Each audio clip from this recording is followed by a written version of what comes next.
Welcome to the Fighting on Film podcast, the podcast all about classic and obscure war movies, from the Normandy landings to the days of chivalry and swords. If it's been captured on film, we're going to try and cover it. I'm Robbie of RM Military History. I'm Matthew Moss of Historical Firearms and the Armourer's Bench.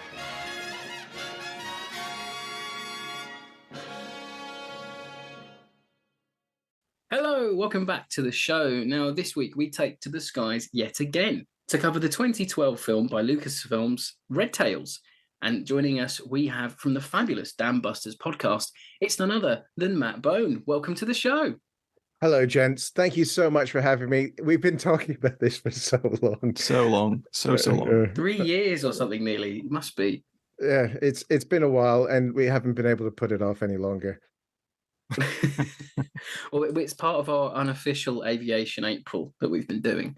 We're trying to make up for the dire lack of aviation films we've done over the last year. We're really loud lovers. Because we seem to have had a dearth of them. Like we just seem to not have done many at all. But it's not by plan. It's completely accidental. We've been a bit more organized this year. Actually, we've tried to plan ahead a little bit. But normally we're just like, what are we doing this week? And then we have to pick something out of our arse. Don't be organized. Organized is no fun. That's opening the curtain. No one wants to see behind that. Don't tell the listeners how it's run, Matt. Crikey. Anyway, so maybe we should just jump into production first this week. And I'm on it this week. So, as I mentioned at the top of the show, the film's produced by Lucasfilm of Indiana Jones and Star Wars fame. I'm sure, if you've looked at a screen in the last few years, you'd have seen Star Wars. You know what it is. And this was the last film that Lucasfilm made before their Disney merger in 2014. And Red Tails at the moment is available on Disney Plus. It's a lovely Blu-ray rip. And the development of the film actually started in 1988. And George Lucas supposedly heard of the story of the Tuskegee Airman from photographer George Hall. And it comes across for him as like a real passion project. When I was watching the special features from the film, he says, I'm not a flyer, but I love airplanes. I love P-51s. I want to be here. This is something I'm really passionate about. I've been working on it for 20 years. It really seems that this is something really important to Lucas. And he envisaged the film to be like a long-form 3 to 4 hour epic, according to Rick McCallum, who was a long-term collaborator with Lucas. And he said this in a 2012 interview. We wanted to start in the United States and show the full racism these guys had to go through, then to go through the heroic story that we're telling now, and then come back and do the beginning of the civil rights movement. But it was just so unwieldy, and also at that time, there was no way a roadshow 3-hour movie in American cinemas would work. Every epic film had been a financial disaster, and we felt there wasn't an audience that we could get the film out to. I think that's fair, but then I think some of that remnants of the 3-4 hour epic is still in there, but we'll talk about that more as we go along. So the story was condensed down, and a script was finally written in 2007 by the Oscar-winning screenwriter John Ridley. He won an award for his screenplay of 2013's 12 Years a Slave. He also worked on the scripts for Three Kings and the Jimi Hendrix biopic, Jimmy All By My Side. And Ridley had help from Aaron McGruder, a screenwriter and cartoonist who created the amazing Boondocks. I love that. And the Adult Swim's Black Jesus sitcom, which is actually really great too. And production began bit of a link for the film as well. Yeah, it is a bit.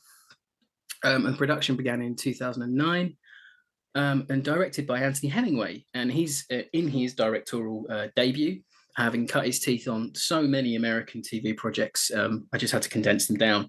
The Wire, Treme, Battlestar Galactica, Falling Skies, Heroes, an episode of Community, and many, many, many more. Like it's incredible what the guys worked on. And reshoots were directed by Lucas himself. Cinematography was done by John Aronson, who worked on American TV before. I think Red Tails is probably his biggest credit, but he worked on Suits and American Horror Story. Music is by two-time Oscar nominee Terence Blanchard. He's an American jazz musician. His award nominations come from his work on 2 Spike Lee joints, being Black Klansman and The Five Bloods, but he also composed the scores to Miracle at Santana, Inside Man, Love and Basketball, Malcolm X. His credits are insane. Some amazing films on there. Filmed across Europe in location in Slovenia, Croatia, Czech Republic, Italy, England, and then at the Skywalker Ranch and Anne Hamilton Air Force Base in California too. And the aerial scenes were shot using a mixture of CGI, green screen, and gimbal mounted cockpits. I'm sure we'll come back to that. But the cast were also taken up in P-51s for experience. One of the actors saying it was just like a video game. It was Tristan Wilde saying that in a special feature. But they were also put into a boot camp, and it was quite funny if you watch the special features. They're all running around, being very put upon. And the visual effects were by Up. They worked on All Quiet on the Western Front, Jungle Cruise, City 44, Snowpiercer. I mean, these guys' credits are insane as well. And there's a really good show reel that they put together on YouTube showing everything that they did. And you'd be surprised, even trees in this film are CGI. I was so surprised that you couldn't just find you couldn't find a hill with some trees on it. It's a CGI the trees. We're in that real early 2010s, late noughties thing of everything on screen being CG, which I think's a really interesting period of cinema. And real Tuskegee Airmen were part of the advisory team. Veteran Lee Andrew Archer served as an advisor. He unfortunately passed away at the age of 90 while the film was in post-production, and the credits tribute him. But the film took time to show in the special features, the documentary Making of Docs, that they really had a lot of time with surviving airmen. They had Q&A sessions. I think they had a meeting at the Skywalker Ranch, and they were showing all the artwork they'd made for the film. And it was really interesting seeing the cast having real discussions with the men that they were portraying. I think that's quite rare for a film of this nature, especially now as we're getting away from the war itself, and we're unfortunately losing veterans. That was really probably quite an enriching experience for everyone. But in terms of budgeting, so the film was touted to studios for a long time. Lucas couldn't find any backers, so he funded it himself. He put in 58 million of his own money and a further 35 million into marketing costs, and the film only made 50.3 million back at the box office, so it was considered a flop. He didn't even make its budget back. It seems wild to me that Lucas shopped around a film like this and he couldn't get any backers for it, especially when in the 90s there'd already been Tuskegee Airman, the HBO, I think it was HBO, the TV movie, which was great, that told a lot of the story, and he couldn't find any backers. That's so odd. I don't get it. I think it's a weird time because this is just post prequels, prequels, just post the Star Wars prequels, and everyone's like, "Oh God, no!" Yeah, and I think that kind of plays into it. Perhaps. They made a bucket load of money. The last one was just everyone was just sighing that it was over. To be fair, I did that when Phantom Menace came out, and then sighed for the next 10 years.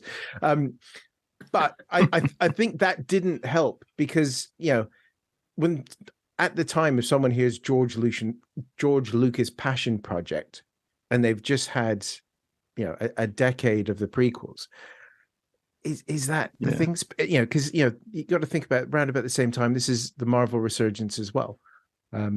This is same sort of time as Iron Man 2 is getting prepped, Captain America First Avengers getting prepped. Everybody's seeing a sort of shift, which may explain why Red Tails looks like it does, but that's always just been my take on why I think that's right. There's some bits that scream like Sky Captain in the World of Tomorrow, where the CGI is so visible that it isn't even like a stylistic choice. It's just, we haven't really filmed this bit. We're going to put the church in behind them anyway, or something like that, and it's like the most weird looking parts of iRobot. It's like that to me in places. And for 2009, Matt, you're right. It is all coming in. You've got the whole Marvel thing, and that's changing the way studios think about pictures. So maybe you got a point there. So maybe we should go on to a retro review that we always do. Oh no, before that, sorry. So the film was released on January the 10th in 2012 in the UK. Sorry, January the 10th, 2012 in the US, and June the 6th, 2012 in the UK. And I remember it having a massive advertising thing. I remember there being posters everywhere. There was trailers. I think I watched a thing on BBC. Remember Film 2000? Must have been Film 2012 or something with Jonathan Ross or the woman who replaced her. I can't remember. Or it might have been the revolving. That was it. Claudia Winkleman. It might have been her at the time, actually. I took a day off work to go see it. Oh wow. Yeah.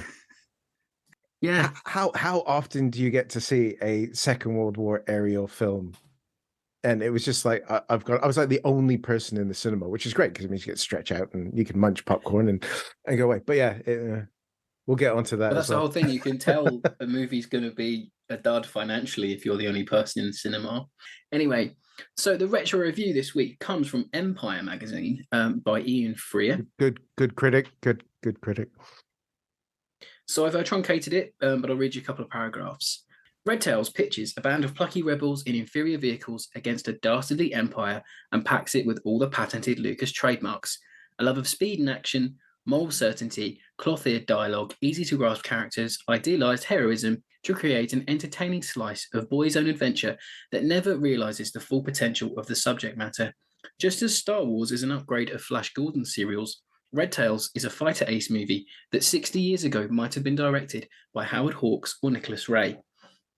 It upgrades the old miniatures on wire and stock footage combo for exciting digital dogfights, which mostly feel real and stirring. The flyers are likable, but a set of stock characters that could have been done with more complexity. In the air, they never know fear of vulnerability. On the ground, they can be reduced to a single phrase: drink problem, God-fearing kid who becomes a man, that nearly makes this Hot Shots Part 3. A fun B-movie with a valid approach, but you can't help feel that there were richer pickings to be had. There. So yeah, I agree with the review. I do think that it is a B-movie really at heart. We definitely have to come back to that because I have the Hawks thing. I think is probably the bigger shadow over this film than a lot of people give it credit for, and that came up in a few decent reviews. I think Ebert mentioned it as well, that it had that Hawk scene sort of feel to it. But we'll come back to that. Yeah, no, it does. I get what you mean. But the one word reviews this week, I mean, I think we had a bumper of responses because not only did we share our one word review, we had the Damcasters social media were also doing the same thing, and I think we probably had over about 200 responses, probably all in all. But just to start off with, and I'm sure Matt's got some of his own from his side. So we had a few here, and no particular order as always. Paul Johnson goes with craptastic. Rob Hughes goes with cartoon. Andy L, disappointing. Rubber goes with lacking. Casey O'Hare goes with enjoyable. And Jim DeCoo says, sorry for 2 words. He says, terrible script. And I'll round out our one with Dan Steele that says comic book. The gist is there. There's quite a few. I loved it, which was quite nice. But the cartoony thing comes up a lot. And then there's some really long, really vitriolic ones. And I think the one people couldn't restrain themselves, which is another thing that I think we can come back to a little bit later, because nobody sets out to make a bad movie, and nobody sets out to make a movie that nobody responds to. People definitely respond to this one. And I think the one word reviews were interesting because there was surprisingly more like okay-ish words than there were of just shite, which is yeah. No, I think you're right. It's the enjoyable thing that comes back. There were a few of those, and after watching it, I think I can see that, because we watched Flyboys a couple of weeks ago, and I was sitting there thinking, I cannot get through this. Like I can't be doing with it. I wanted to put a metal spike through my skull to end the suffering. But with this one, I'm like, yep, cool. Let's see what happens. Let's see what happens to these people, because they're just infinitely more likable than anyone in Flyboys was. I had a similar experience there where I was like, I remember this not being great, but let's go into it. So I watched it and I enjoyed it. As a film, it was fine. But I'm wondering now that you've said that, has the fact that we watched Flyboys last week really coloured how we've viewed this film? Like, has it altered? Has it shifted the scale for us? If we hadn't seen Flyboys last week, would we be going, "This is fucking awful"? Well, I always hated Flyboys, but I'd only ever seen like bits of this, because my earliest memory of it was my uncle had it on DVD, and at the time he was the guy with the Blu-ray player, he was the guy with the surround sound, so he was like, "Oh, check out the sound on this," and we watched some of the aerial sequences, and I was like, "Oh, that looks good." But then I went to uni and completely forgot that wars and films existed for like 3 years because I was trying to become an actor. And then I came back to this movie like 2 weeks ago, and I was like, oh, actually, it's all right. You know, I've got gripes, but it's all right. That's the thing Lucasfilm missed. The poster should have said Red Tails better than Flyboys, and yeah, they would have made a fortune. And it's not got James Franco in it, and I'm like, ooh. So in terms of cast, I'll run through them, but it's an ensemble cast. So I mean, we talked about Battle of Britain last week, and that was a huge ensemble cast, and we've got kind of the same thing going on here. So there's certain characters in there that get a little bit more screen time than others, but they all, I think, all in all, they do a really good job with what they're given. So we have Terrence Howard as Colonel A.J. Bullard. In terms of previous war movies, his main one would be Heart's War in 2002. And then he was also in The Butler in 2013, a historical drama. We've got Cuba Gooding Jr. as Major Stance. He was in the 1995 Tuskegee Airman TV movie.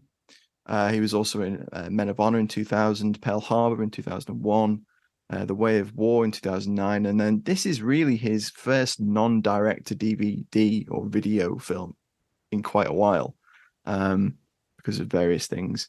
And then he was also in The Butler in 2013. It's going to be a recurring thing because there's a number of members of this cast that pop up again later on. Nate Parker as Captain Easy, Martin Easy Julian. He was in The Tunnel Rats in 2008, a Vietnam War movie, and has directed and starred in Birth of a Nation in 2016.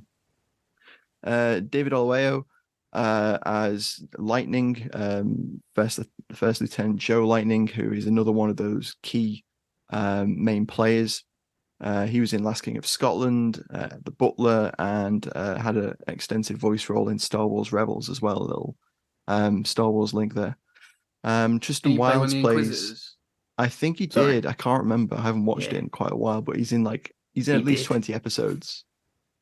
He's great. British actor as well. I had to go and check that he was British because I was like, hang on. His British accent must be fantastic. So I was like, I didn't know he was American. And I got it the other way around. It was amazing. Great actor. Who else we got? Then we have a run of rappers and singers, which make nice inclusion, and they do an absolutely fine job in terms of acting, which can't always be said is something that is an easy transition to make. Looking at Harry Styles, we've got Neo as Smokey. You can't resist it. Who was also Specs in Battle Los Angeles in 2011. Elijah Kelly as Joker, who also in The Butler in 2013.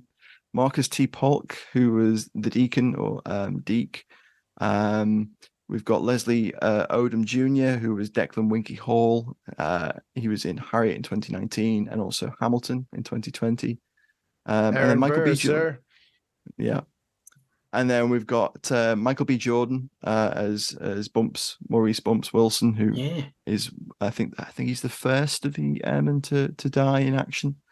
It's funny because he's the star, isn't it? Like he's a proper star now, and he's like jostled in right in the middle. I'm like, it's Michael B. Jordan. Yeah, I'm going to geek out about him in a minute. Yeah, because absolutely. Sorry, Matt. Sorry, go on. No, I've got it. Mike, right now when this film's getting made, he's just appeared in Friday Night Lights. He's the new quarterback for East Dillon. He's just made Fruitville Station, and he's coming off the back of, I think he's only in The Wire for the last season, and he doesn't make it to the end of the season if memory serves, right?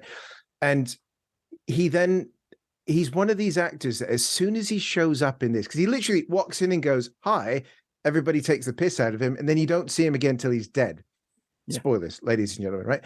But as soon as he walks in, there's him and Leslie Odom Jr. The camera just gravitates to them, and that's something that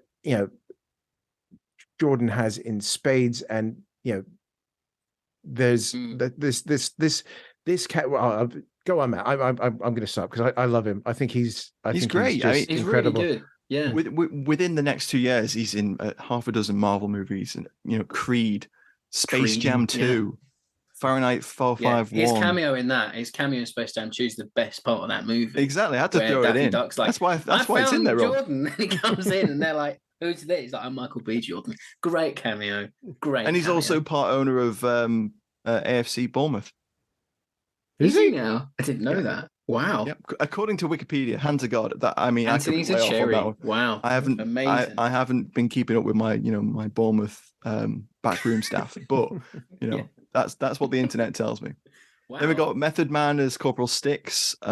Incredible. Grammy Award-winning rapper, just knocking it out the park again. I swear he's only in it in like one scene when he sticks his head He has around like four the lines tail. or something. And he's just like, dude.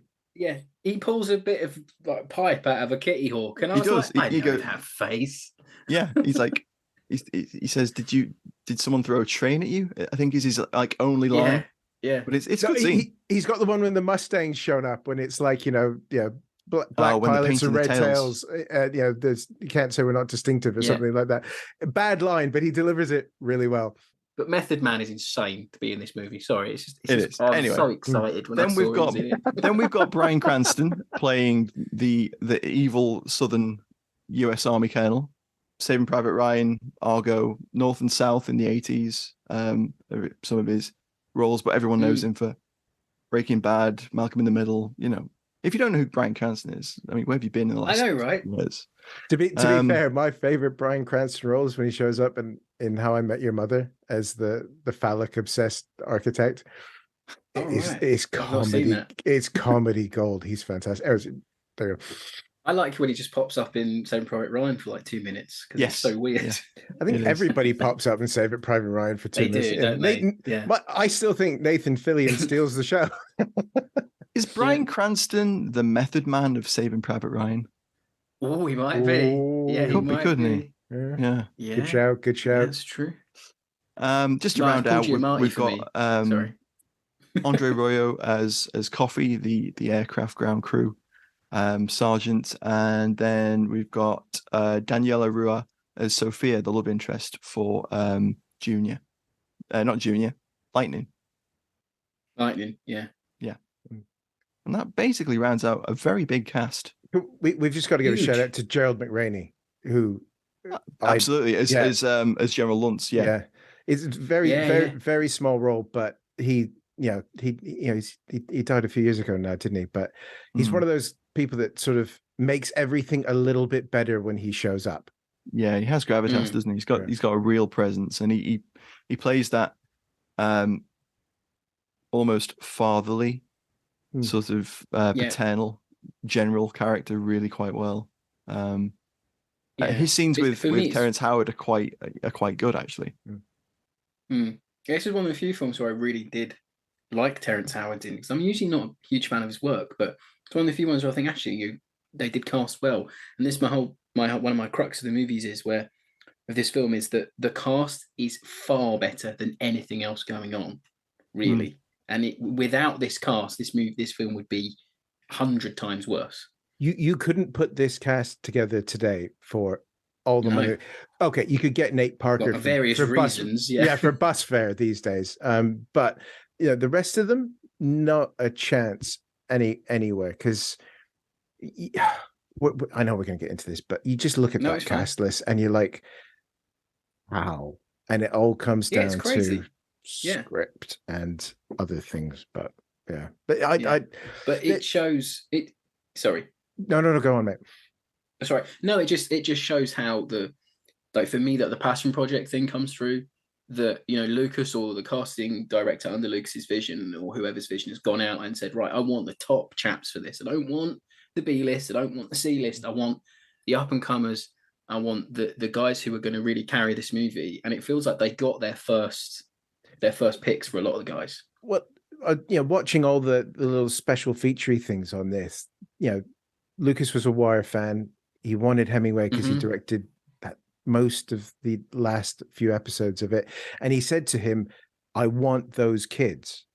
So Hemingway basically rang round all the guys have been, because you've got Tristan McWilds as well, who's in The Wire. He was great in The Wire because he was Michael Lee. Yeah, Lee, who I'm happy to spoil this film. I'm not going to spoil The Wire if you haven't seen it. It's heartbreaking what happens to him. But Yeah. it put it like this, Marvel money can't get you this cast now. Yeah. No, Not now. it's true. Yeah. No, I think you're right. It's In quite, parallel, it's ironic. if we look at the Tuskegee Airman movie of '95, you've got Lawrence Fishburne, Cuba Gooding Jr., Andre Braugher, Courtney B. Vance, John Lithgow, and that's a really strong cast too. So, shout out to Christopher McDonald as well, and Christopher McDonald as the major. Yeah, and it's that I think this is way off cast now, but you can consider Red Tails almost as the sequel to that movie, in a way. And that's fair.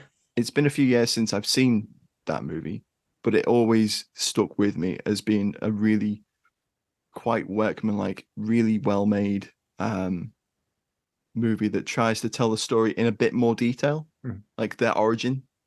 And I couldn't find it to watch it before this. Sorry.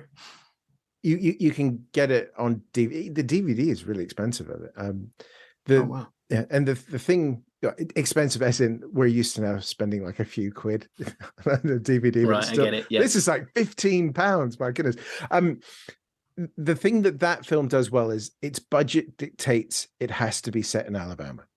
Yeah, right. That's true. So it's just the bit at the end, which is basically the Berlin raid at the end, and it's better for it because you understand what these guys are willing to do to become fighter pilots. Yeah. Red Tails fails because I feel they introduce these guys wrong. Well, they don't really introduce them at all, do they? Exactly, right? Oh my God, you're gonna hate my favorite scene then. No, that's fine. Yeah, my this is gonna be good. We're probably jumping all over the place now, but the thing is, right?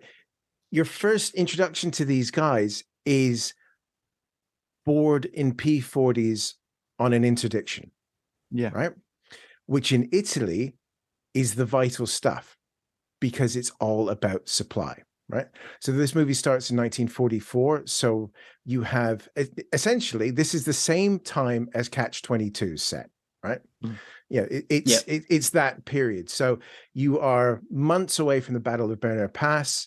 You've got basically, the timelines in this are all over the place. Like, suddenly it's Anzio, and then it's like months later, but then it's back in it's nuts.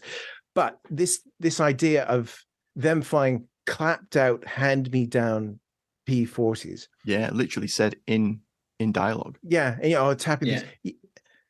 The P-40 stayed around in the MTO for as long as it did because it was really good at doing that sort of thing, especially the later models, heavily armed, heavily armored.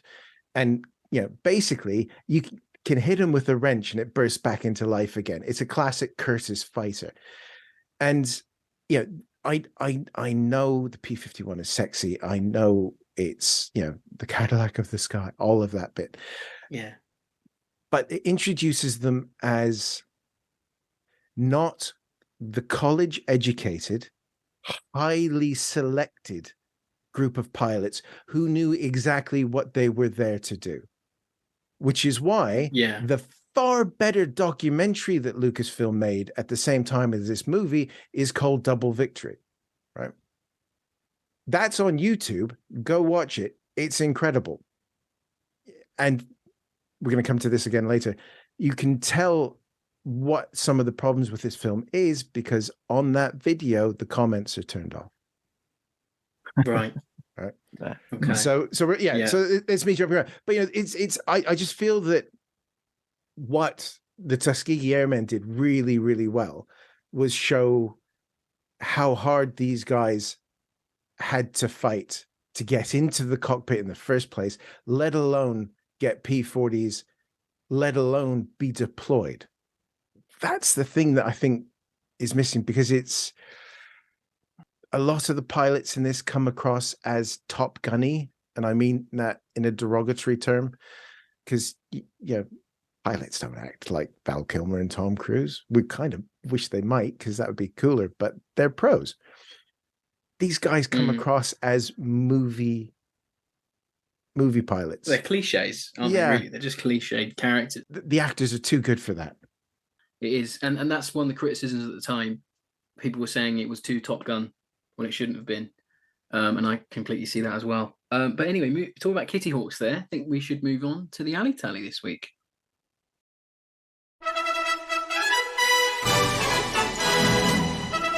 It's time for Alley Tally on Fighting on Film.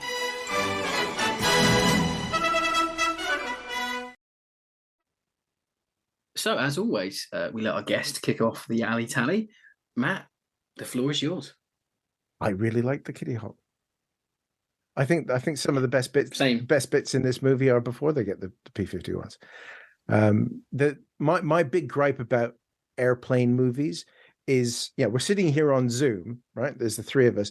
That is the shot of every pilot in a cockpit in every airplane movie ever made. It's that's going to make all podcasting sound way more exciting than it is.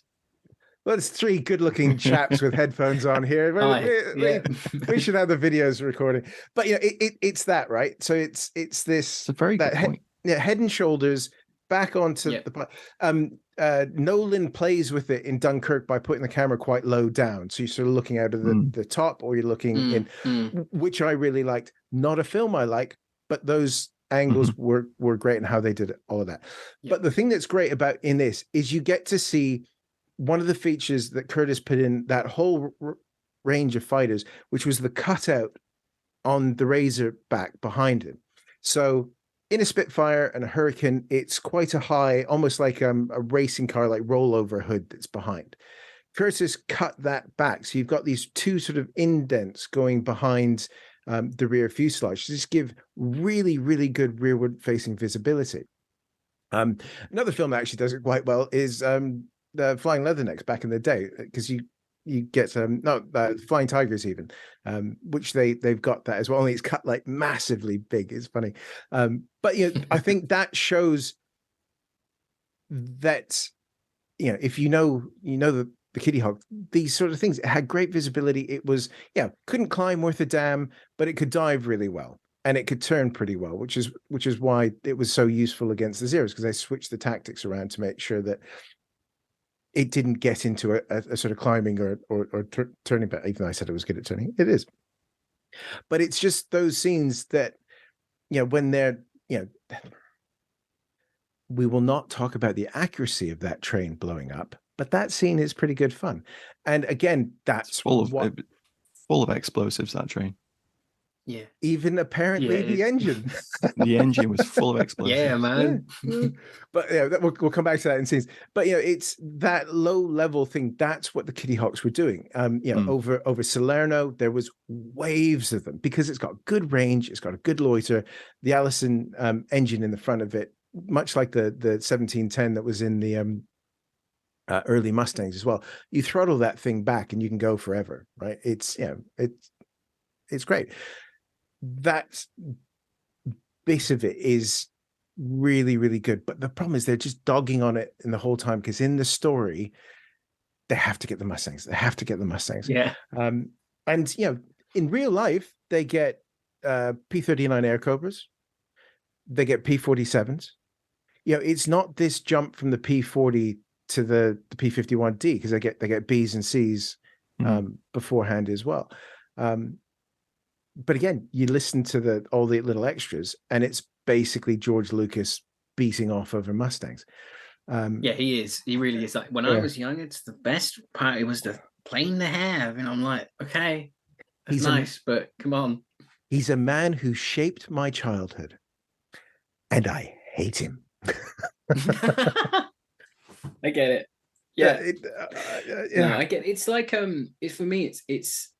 For him, for Lucas, it feels like this is what Saving Private Ryan was for Spielberg. I want to remake those movies I grew up with, and it feels the same way. And I'm with you on the Kitty Hawk. My pick this week was the Kitty Hawk, because you rarely see like other American fighters in any media apart from the Mustang. I mean, maybe back in the 40s, 50s, they did, but not after, maybe the 80s, 90s. It feels like it's the only thing going. Spielberg and Ray Hanna ruined it for Empire of the Sun, right? As soon as you that's it. That's probably the benchmark point. As soon as Ray Hanna skip bombs that hangar and then flies back waving at Christian Bale, every Second World War movie has to have a stripped all metal P-51D. That's it. It's Spielberg's fault, and it's Ray Hanna's as well. Not that I will ever say anything bad against Ray, because he's hear that. a god. That, Stephen, you're on blast. Yes, but that's it. And I think even the flying scenes with the P-40 are better. But again, we're doing the kit bit. There's lots of trucks in this, so I assume you guys are going to like the trucks. Of course, I am. Yeah. Why would I not? No Betty's. But no, I just like seeing the Kitty Hawks because it's completely different to what you see. I mean, the Kitty Hawks in Pearl Harbor as well. We don't talk about I like that. seeing. No, we don't. No, not really. We've done it twice. We're not doing it again. I like. How do you think about ending Aviation April, Rob?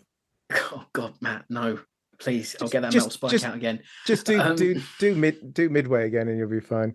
Oh Christ, yeah. But I like the fact they made the Kitty Hawk replica to go on the gimbal. They're not cheaping out with. Like just a little bit of the cockpit. They were making the whole thing to show, and I think that really enriches the movie. Another thing I'll quickly go into before I let Mr. Moss get involved is the mise en scène. I'm nicking it off Matt this week. Everything about the scenery is fantastic. The sets look very detailed. There's these little personalizations in there that you blink, you miss them.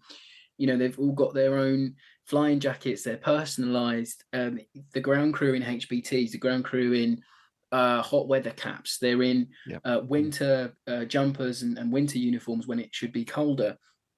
All those tiny little things there that make a movie, for me, from a kit point of view. The war progresses, the kit progresses. It's a really nice little thing. Not many films do it because they don't have the budget. This one does. And that's another, it will come back in final thoughts. But because the production value is so high and I really enjoyed it, it's a detriment to everything else. And in terms of trucks, there's Jeeps, there's Dodge WC-52s, there's Dodge ambulances. Brilliant to see them. I thought there might have been a short Canadian wheelbase Dodge in the background because my dad used to have one, and I obsessed over whether it was. Yes, he would have been happy. Yeah, but it wasn't. It was a WC-52. The angle was just weird that it was shot at, so it wasn't. We pause these movies in completely different places. And the Germans on the ground look fine. They're in field grey uniforms, and I'll let them off. It's a very 40s trope, but they look okay to me. I'm not a Kriegsmarine guy. Not Kriegsmarine, Christ. I'm not a Luftwaffe guy. I wouldn't know what a Luftwaffe ground crew look like. I'm sure it's fine. I like seeing the German fire brigade putting out fires. That was nice because you never see that. But it looked okay to me. I'm not. We haven't seen this much German airfield since War Eagles Dare. God, no, we haven't actually. Yeah, it's very true. It's very rare you get to see a German airstrip in anything. So it was nice to see it. That's my alley tally, really. I love the mise en scène this week. I think it's fantastic. The mise en scène is nice. I agree. It's one of the pluses of this film, definitely.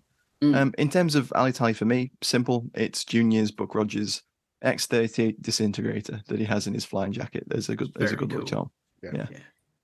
It's a nice, and I feel like that's another Lucas thing that he's wanted to get in there as like a little nod back to what he remembers from his childhood and that kind of nostalgia for early sci-fi and that kind of thing. The only thing I'd say about all the kit is they are very clean throughout it. It looks worn, but Ramatelli was an ALG. It was the Foggia complex was built really, really quickly. It was really muddy. I don't like the way all those airplanes are all lined up perfectly right next to the runway, both on the German airfield and the American one. That's not what Ramatelli looked like at all. But it was that's by the by. But yeah, it's But you're watching it, and you're right. The mayor's I can't say it, but because everyone has to drink whenever Matt says mise en scène. Mise en scène, yeah. Hey, away we go. The Foff whiskey stocks are running dry. Oh my god, get it on a t-shirt already. Come on. But yeah, that's the thing, is they look great. They're just a bit clean.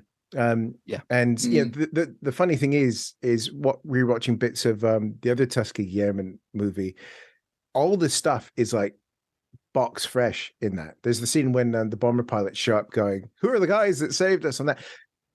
Their sheepskin jackets are like perfect. Yeah, zero creases. It's like they've just literally taken them out of the plastic and said, "Okay, boys, put this on, drive in, do your bit, and go." It's not that bad because David Yellow's got an absolutely incredible A2 with the hand painted 99th on it. It's those touches are really great, and there's enough of them, especially the sort of scenes when like the squadron are together and things like that, where you, like you said, you can pick out little individualizations that they have, because that was basically, for the pilots and the ground crews, that was the only thing they could really put their own stamp on. Everyone goes on about nose art and things like that, but really, if you want to get into a really interesting look at air crew and ground crew, is look at the painted jackets. Because they tell incredible stories. Okay, I'm gonna throw this in right at Pima Air and Space Museum, friends of mine.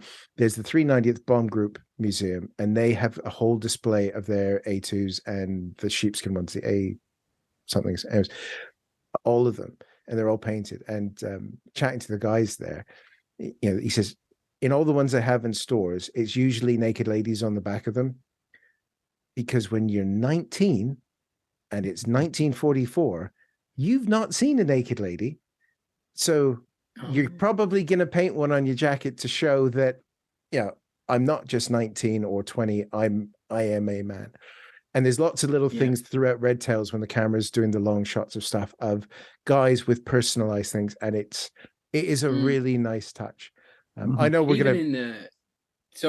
jumping off that, even in the scene, I was going to mention it, the gun cam theatre, where they're having a little watch at the gun cam footage, which is really well done, actually. I think that's probably a nice little thing as well. If you look at a screen grab of the chaps watching that, guys have got their hats, the peaks up, peaks down, guys have got flaps down, the different way of wearing their jacket. Some have pipes, some have cigars, some have cigarettes. All this little stuff that really helps a movie like this, especially when the script isn't the best.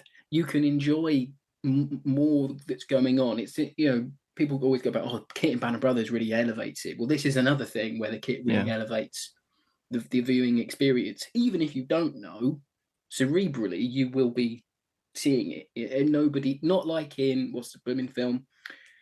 Oh, the one about the stuff and the things.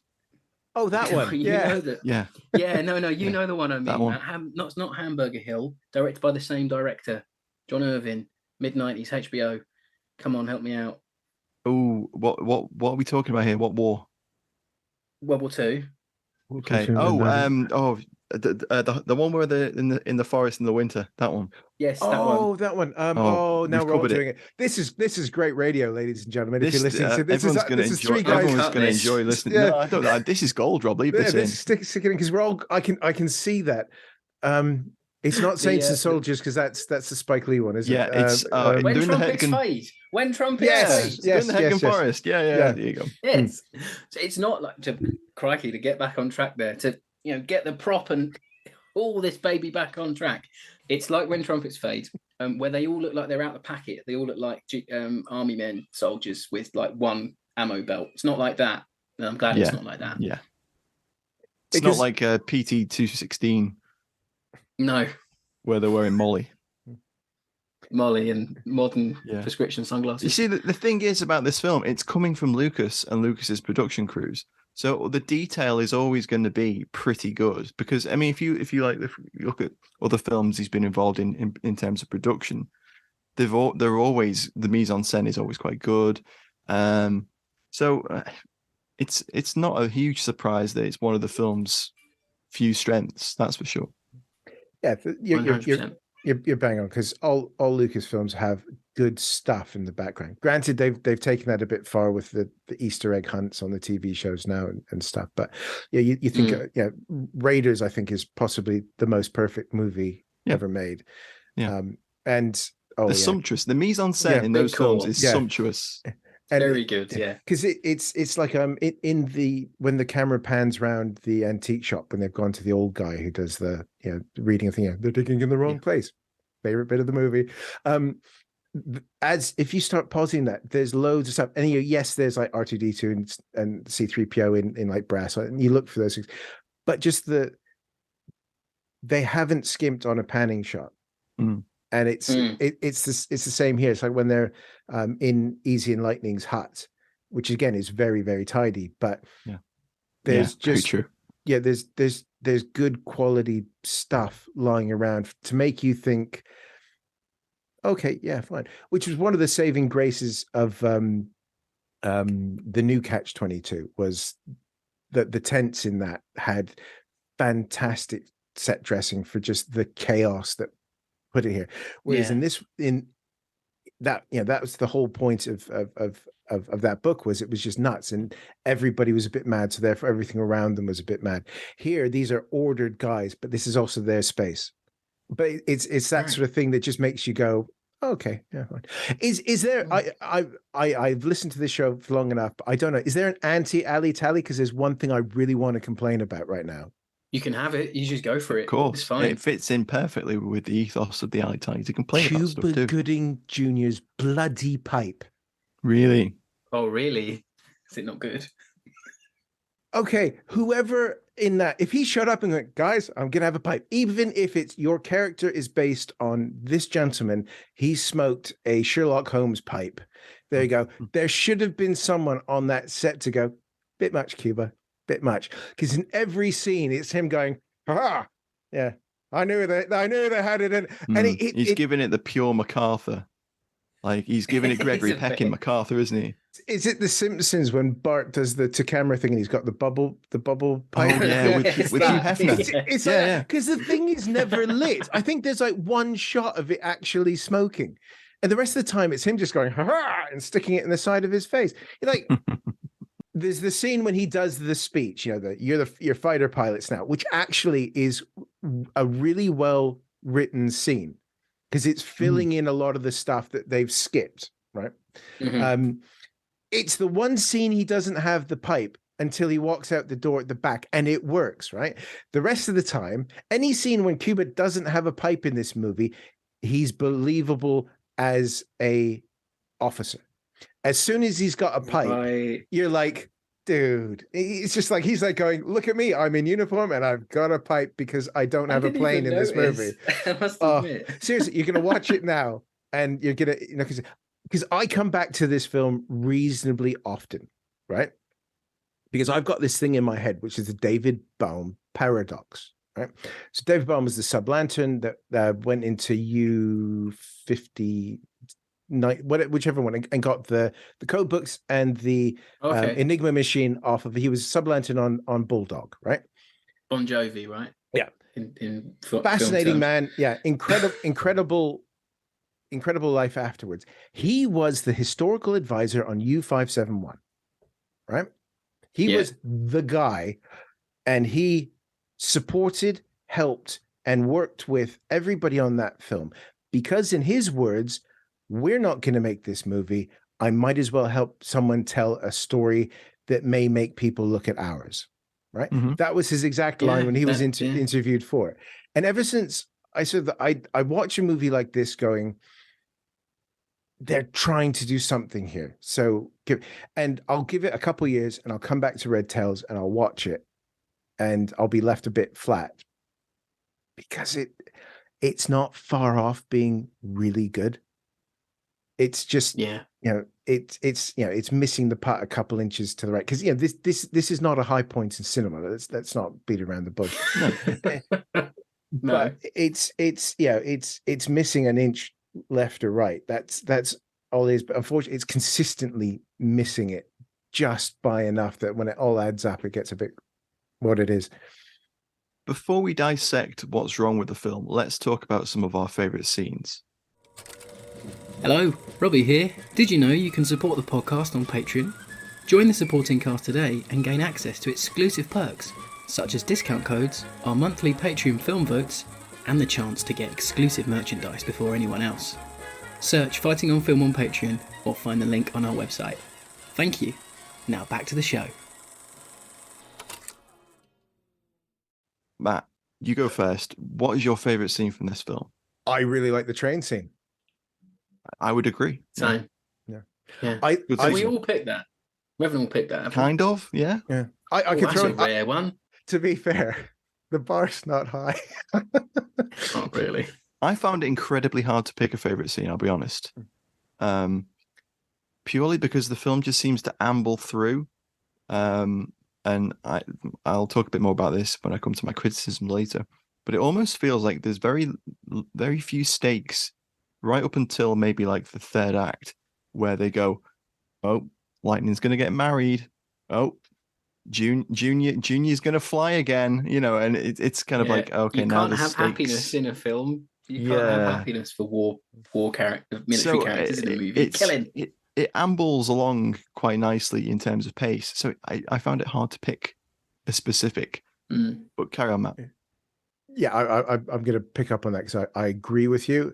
And I also think it ambles, but at a really strange pace, as in lots of stuff is happening, but nothing is progressing. Anyways, we'll come back to that. Train scene, right, is really good fun. Yeah, I'm a Typhoon guy, Tempest guy. I spend a lot of time looking at footage of guys shooting up trains. Dear friend Phil Blood will then have his rant about how they didn't shoot up nearly as many as everybody says because he's a train guy and he's done the math, right? I don't care. There is something great about watching a train getting shot up by an airplane. It's it's fab, isn't it? Yeah. It's great. The only time I've seen it done better is in, I don't know if you guys have seen it, it's a Czech film called Dark Blue World. Yes. Yeah. They basically blew the budget on having MH434, which is the famous Mark 9 Spitz, buzzing a train that they then blow up, right? The entire budget of the film essentially went on that scene. And it's great. In this, they literally have all the toys in the world to do it, and they do a pretty good job. Yeah, the Flak 38s on the back of the train look good. They've got they're box loaded, so they're about age appropriate as well for, say, a 43, 44.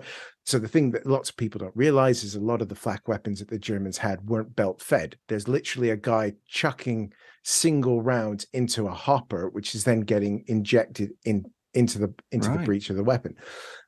So it's not till really, really late that they actually have a semi-belt fed weapon. So they've got the big box on the side, so that's what the gray thing is off on there. They've got the shield coming up on the front, which is the mesh thing. It looks really, really good. The only time it doesn't quite work is when both guns turn because lightning's coming in low down the front of the train, which nobody would do because it doesn't. It's not. You're taking a small target because, again, ladies and gentlemen, it's really hard to hit things with guns, right? Yes, true. Yeah. We've all like gone on the range and fired Lee Enfields and things like that.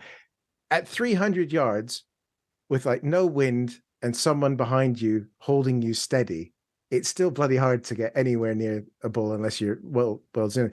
When you're traveling at 250, 300 miles an hour, somebody's shooting at you, you're 20 odd years of age, and you're like high on all the adrenaline that your body can pump out at any one time.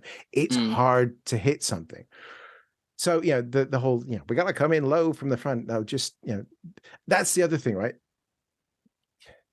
These guys break formation so often. We'll come back to that. But that train scene is great because they attack it. They are having trouble with the flak because a defended train is an incredibly hard thing to hit because A, it's moving, B, someone's shooting at you, and you've got to get through that and hit the one thing that probably is going to stop it. Because if you can stop the train, it's an easy target. Then you can fly up and shoot up the rest of it.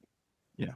But that scene is done well because it's one of the few times, coming back to your P40 on a gimbal, where the camera movements are outside and around the cockpit. So as they're banking in, later in the movie, it cuts to wide shots of like planes doing synchronized half rolls and things like To that. show off the P-51s Yeah, being exactly. cool. That's why. Exactly. Whereas in this, there are quite almost Dunkirk-esque camera moves around the cockpit as they're like banking and they're looking and things. So you see, it's my favorite scene because it's actually showing a slight reality of the difficulty of doing something. Yes, they're complaining about strafing and things like that. Watch the Double Victory documentary, because they basically go, that job was awful because it was dangerous.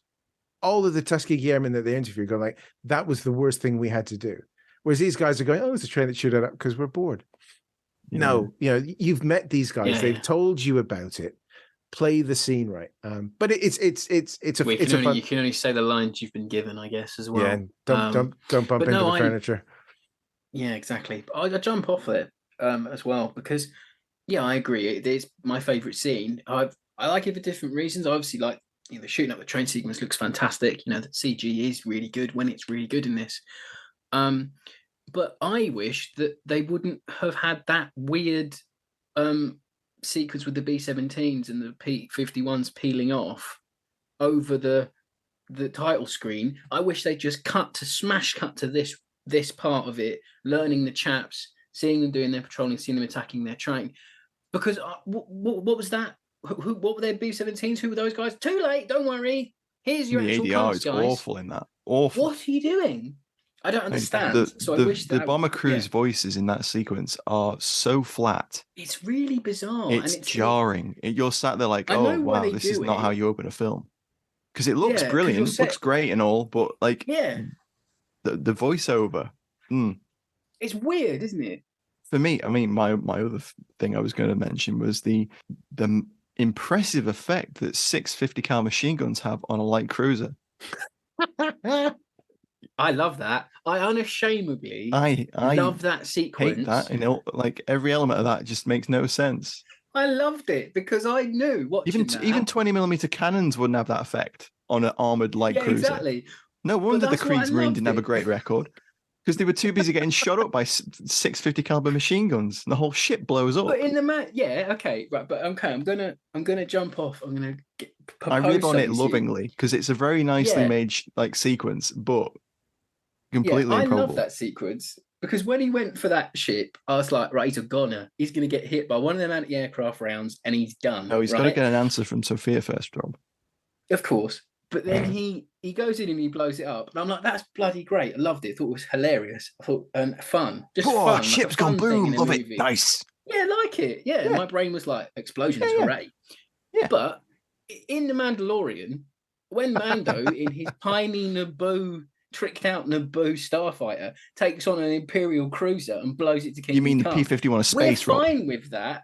Exactly, yeah. P-51 of the Republic. Yeah, when that happens, we're fine with it. For me, this is like the most Star Warsy part of the movie. Yeah, but the P-51, the P-51 doesn't have proton torpedoes, Rob. That's why. At least the starfighter has torpedoes. Going, it's great. It was hokey, but I loved it. Sorry. So there is a great book by Daniel Holman, which is basically misconceptions about the Tuskegee Airmen, right? And the book, when you look at it, you think, oh, it's just going to be him dunking on it. It's not. It's him doing the math, right? And it's based on 2 papers he did for the Air Force Historical Research Agency in 2010. And the one I'm looking at now is the July 2013 one, right? And he's got 24 misconceptions, right? Mm-hmm. I'll send this to you. It's funny because it's literally the script of Red Tails. Right? Because it's like, so you've got, so the first few are misconception of inferiority, which is it's right to open the movie on the 1923 reports that said that Negroes were basically cowards, right? Yes. That is really hard hitting. Yeah. I really like that. And it's, I've read articles on that, and it's nuts because the thing is, the report's written 1923, so 1922 that they're doing the study. this is only about 4 or 5 years after the 369th and the 370th that had fought with incredible distinction on the Western Front, right? Harlem Hellfighters, right? Exactly. Yeah. It's nuts. So it's right to start that. But then literally it goes, we go through, never lost a bomber, deprived of an ace, first to shoot down jets. Tuskegee Airman sank a German destroyer. Yeah. And it's literally, superiority, inferiority. It's, the number of kills, things like that. It's really, really funny. But, that opening scene, you're right. I think it has no place in it, mainly because I don't like seeing B-17's wings folding up like B-24's, but that's a niche geeky thing because B-17 wings don't break. Basically, in this movie, if a B-17 gets shot down, its wings come off. Yeah. Right? Every single one. Isn't that like from Memphis Belle though? When they do that in Memphis Belle too, it's because it's that shot of the B-17 with its engine on fire that then gets hit by flak. That's it. And its wing comes up, and everyone goes, "Oh, it was hit by a bomb." Well, he's clearly got a fire in the wing, which is eating its way through the wing spar, and then you can clearly see they get hit by flak because it goes whoosh, right? It explodes. Where if it had just melted, it would have just folded.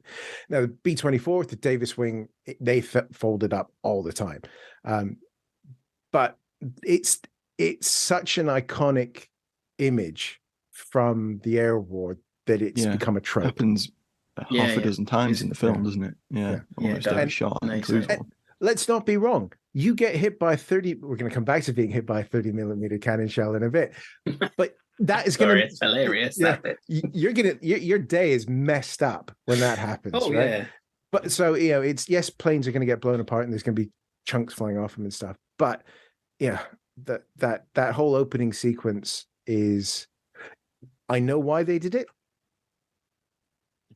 But it doesn't need to be there. And it doesn't make it easy. Why is it in there? Like they only come back to it later on when they have to escort themselves, and it's like stick with the fighters. But it's not like you've got one of the characters learning. Like maybe when they'd come back from that patrol and he'd learned that, I've just heard from my mate or something and he heard from someone that there was a bomber stream that the P-51s left them for dead. Oh my God, like you could have written in a tiny little thing about why that scene was in there. You could have made that work. That's a good point because they do that in the film. Yeah. The sequence where they learn about the ME-262s is clearly an ADR voiceover added later. We're like, oh, watch out for those ME-262s. And they're like, oh yeah, what's that? And it's foreshadowing, but in the most clumsy way. Have you heard about those jets? Yes. Mm-hmm. I know, right? But it's just the thing that annoys me where you could have had a callback to that first scene where the guys go, remember that bomber stream that was left for dead? We're not going to be those guys. Like, that'd be fine. All it needed is the gun camera scene from Memphis Belle. Yeah, that's true. Yeah. That sequence when John Lithgow starts reading the letters, which I believe are all Bomber Command letters, aren't they? I think I've heard that before. I've heard that. Yeah. Don't know for sure. I've heard that said. Because Putnam wanted to make Bomber and couldn't get it done, they flipped it. But that sequence of the German gun cameras, it's silent. It's just the words over the top of it. I think that would have worked better if you needed that scene. There's a fan edit there somewhere. There definitely is. Yeah. We always say 4 fan edits are going to win the day eventually. So maybe as we always do, we're sliding into final thoughts. Maybe we should go into final thoughts.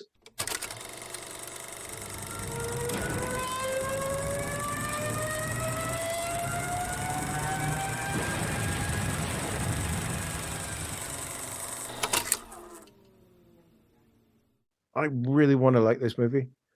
I watched it again yesterday, and you just, it's sighing. It is shit. It's not a good movie, right? My bar for airplane movies is a film called Fighter Squadron, right? Which you seriously, guys, you have to watch because it is hilarious. So it's 1948. Directed by Raoul Walsh. It's got Robert Stack in it. It's P-47s and lots of P-47s flying around doing P-47 things with the stupid love story from Red Tails kind of worked into this, but where she's an American and there's a love triangle. It's, you know, it's nuts. It's like a by the numbers contract job for Raoul Walsh. But there's a scene in it, right, where they go, Messerschmitts, 12 o'clock high, and it cuts, and it's 6 Mustangs painted up as Messerschmitts. Amazing. Right. And they roll in and they have this big dogfight thing. And then when it cuts to one of them getting shot down, it's literally a model of a 109. It's hilarious. And you know, the classic sort of plane being dropped through the camera on a fire. wire. Yeah. Yeah. So that's my bar for these sorts of things. Because it's silly enough for us to look back on it and go, okay, it's 1948 and it's a rush job. And which is weird because, like, what, 2 years later they make 12 o'clock high, and you know, whatever. Yeah. So I have a particularly low bar for what I can enjoy when it comes to these things. This film fails because it doesn't know who its audience is. And this film fails because it's trying to be cool and respectful. And it fails because it's jumping back and forth between those two things. The scenes on the ground, the scenes when they're briefing. There's a fantastic little snippet on YouTube of Anthony Hemingway talking about the prayer circle scene, right? Yeah. And it's one of those scenes where you're like, it just stops you for a second.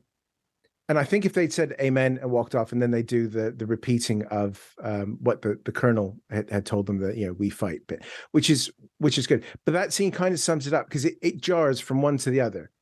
It's a moment of very religious men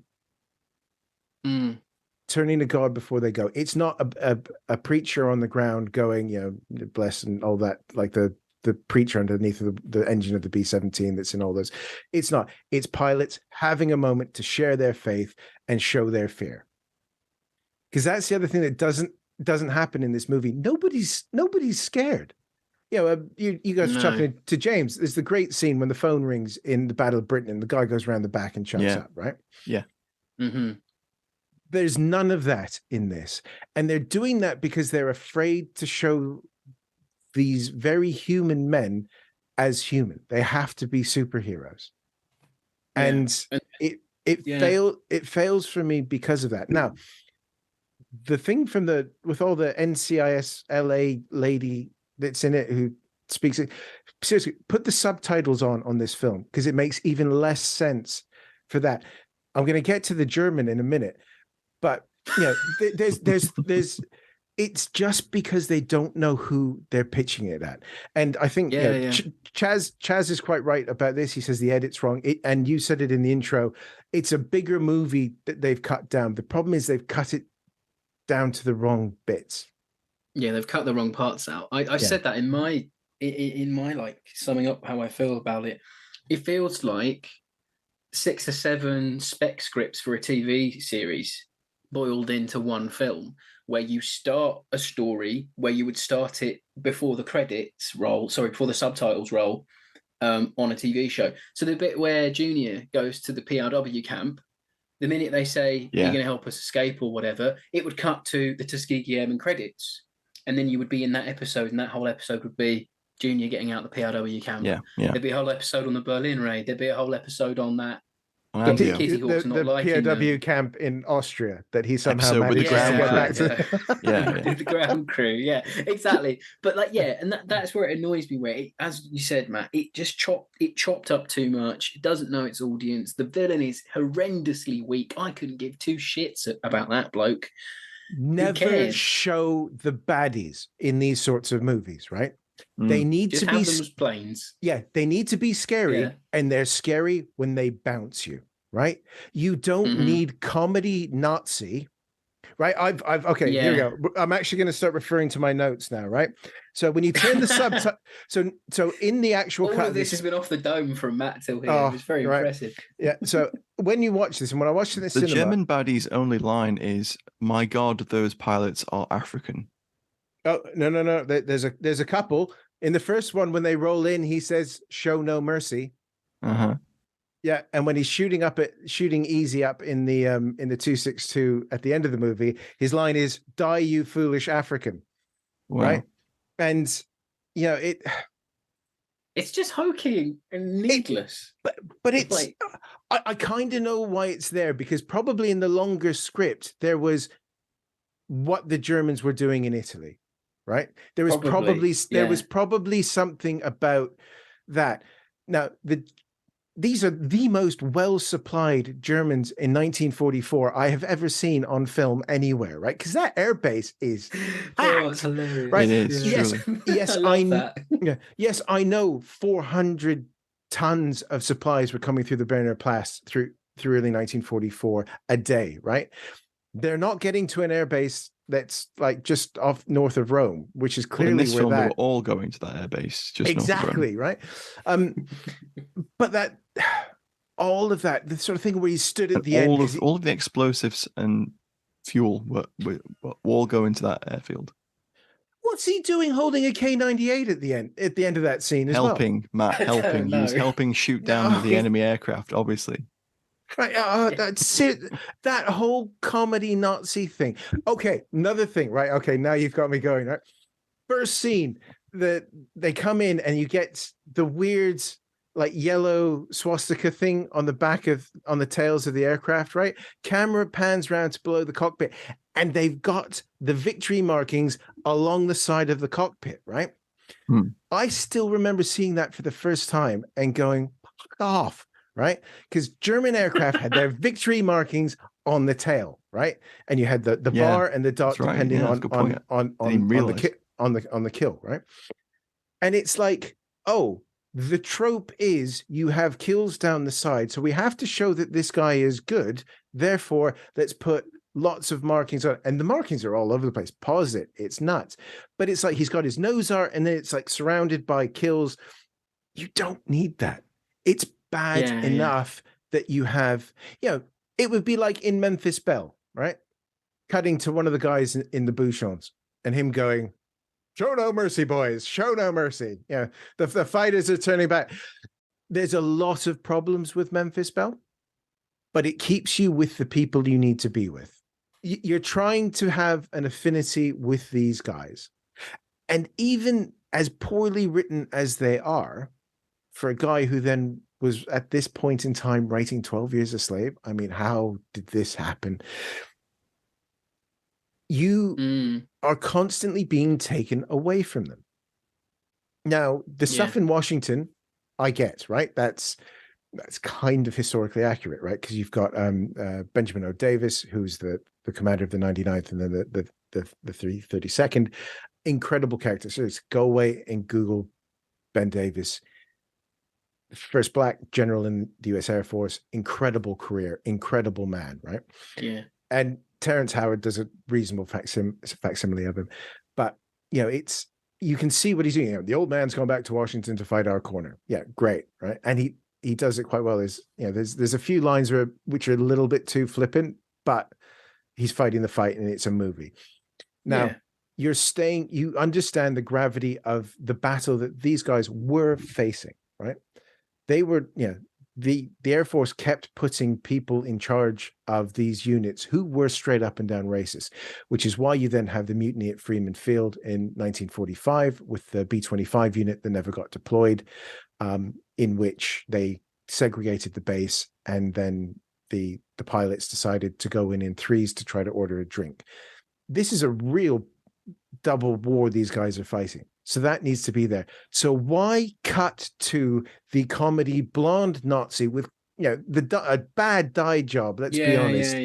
There is no need for that, because it detracts a lot. I got to admit, like him being the way he is, I was like, well, Messerschmitt, a German jet fighter is scary enough. I don't care about the person flying it, really.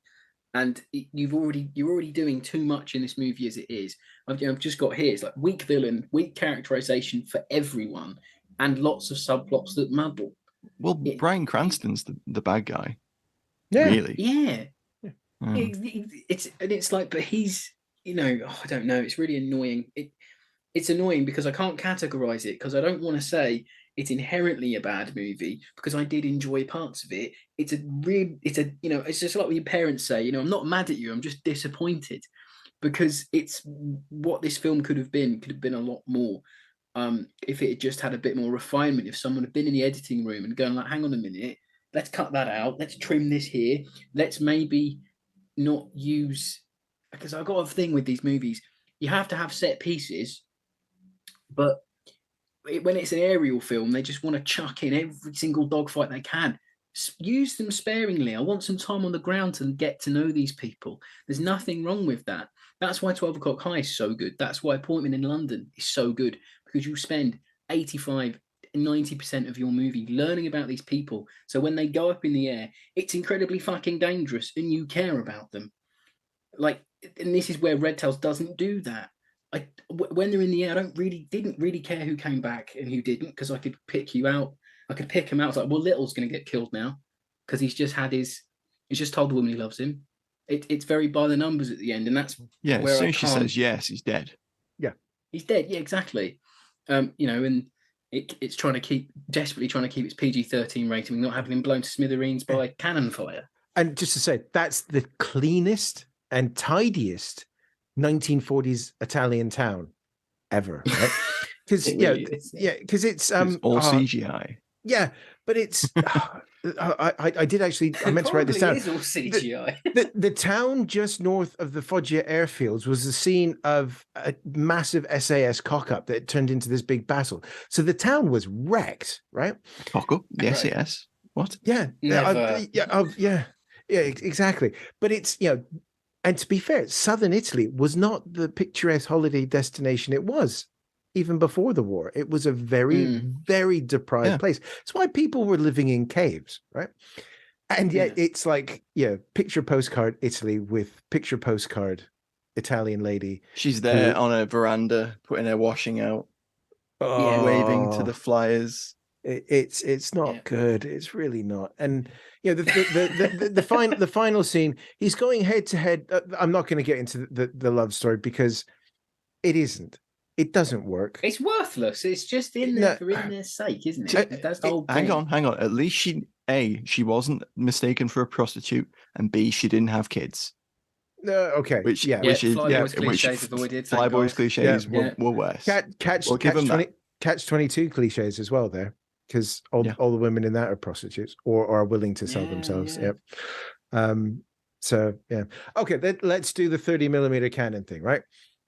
Oh, the other thing is, whenever an ME-109 gets hit, the MK pods underneath the wings smoke. What? If you shoot someone in the engine, smoke is not going to come out of a bolted-on cannon pod underneath the wing. No. Look for that next time you watch it. I never noticed that before, ever. Oh, mate. I'm a Luddite when it comes to planes anyway. So, it blows my mind. A plane with holes in it has smoke coming out of strange places. It don't come out of there, ladies and gentlemen. Right, okay, fair enough. Okay, so let's do this, right? David Oyelowo gets hacked to pieces. Well, he should get hacked to pieces at the end of the movie, right? Yeah. Now, 262 throttled up. Now, the other thing is a 262 doesn't use the throttles a lot, much like first generation jets. You kind of set it and you leave it. So, because they just would spool up too slow. So they would set the power, they dive in, right? So he's probably closing at, let's pick a number that's reasonable, about 450 miles an hour, right? Which is a lot faster than a Mustang would be going. Mustang is coming at him at, say, 300 miles an hour. So you've got a closing speed of 750 plus miles an hour. And for 4 seconds in this movie, they are shooting at each other, right? Yeah. I timed it. It's the longest 4 seconds ever. And okay, in 4 seconds, the 4 MG MK103s in the front, it's only going to be spitting out in real life not that many shells, because it was not a high rounds per minute weapon, because it's literally throwing an artillery shell at you, right? Now, both planes are getting shot up. David Oyelowo is in the cockpit, and in the first time I saw it, the cockpit initially goes boom. There's lots of stuff. There's obviously a good squib there that puts smoke and sprinklers and things in it. And then the squibs go off on him, and it's little PG-13, as Matt was saying, pop, pop, pop, pop. Right now, one of two things would have happened in real life. The engine would have exploded because it would have hit the fuel lines or something and basically just ripped the front off. Or if it had managed to break it, he'd have vast quantities of Merlin engine entering through a fuel tank and then him, right? But he shoots down the German, and the line is, "You might be the best pilot who ever lived," right? It's terrible. Yeah. Mm-hmm. And there's way too much cockpit quipping in this as well. Yeah. But the shot then shows them still at altitude, right? They're still quite high up at this point because you can see the bombers in the background. So they're at 20-odd thousand feet, right? He then removes his mask, which is what he's doing throughout this whole movie, going, "Oh, I don't like my mask," to basically go, "Oh, look, it's David Oyelowo," right? And he then says, "I can't breathe." Dude, you're at altitude and you've just had your lungs shot out. Of course you can't breathe, right? You're just sitting there going, "Die gracefully." Yeah. Man. But then there's 4 minutes of him falling to earth gracefully. And you're just like, what would have been better is if he just went. Yeah, exactly. Right? It'd have been more like shocking for the audience. For any remnant of anyone watching that cared about him, it would have hit a lot harder. And I think that's a problem. The guy, Michael B. Jordan goes. Right? Yeah, exactly. Yeah. He's gonzo. Yeah. He gets hit and he's off. And that's it. You see him screaming and he's going down. Nobody burns in this movie, right? Unless you're on a bomber. In the opening scene. The guy that crashes at the airfield, he burns. Deke. Yeah. Yeah, but I'm sorry. That thing rolled. He had no head. Oh, yeah, what are they pulling out of that airplane? Like toast. Yeah, definitely.